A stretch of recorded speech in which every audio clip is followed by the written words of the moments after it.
ఈ electric kettle daily యూస్‌కి చాలా బాగా యూజ్ అవుతుంది.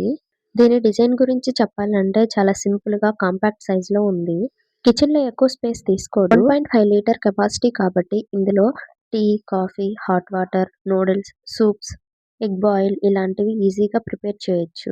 హీటింగ్ స్పీడ్ చాలా ఫాస్ట్‌గా ఉంటుంది. గ్యాస్ అవసరం లేదు. జస్ట్ ప్లగ్గింగ్ చేసి ఆన్ చేస్తే చాలు. ఇంకా దీంట్లో హీట్‌ని కూడా అడ్జస్ట్ చేసుకోవచ్చు. ఆటోమేటిక్ కట్ ఆఫ్ ఫీచర్ ఉండడం వల్ల బాయిల్ అయ్యాక సేఫ్టీగా ఆఫ్ అయిపోతుంది. ఎట్ ఏ టైమ్ ఇందులో కుకింగ్ చేయొచ్చు, స్టీమింగ్ కూడా చేయొచ్చు. హ్యాండిల్ హీట్ అవ్వకుండా సేఫ్ గ్రిప్ ఇస్తుంది. లిడ్ టైట్ గా క్లోజ్ అవుతుంది కాబట్టి వాటర్ స్పిల్ అవ్వదు. ఇది స్టూడెంట్స్ కి, బ్యాచిలర్స్ కి, ఆఫీస్ యూస్ కి, ఇంకా ట్రావెల్ కి కూడా బెస్ట్ ఆప్షన్ అని చెప్పొచ్చు. వీడియో నచ్చితే లైక్ చేయండి.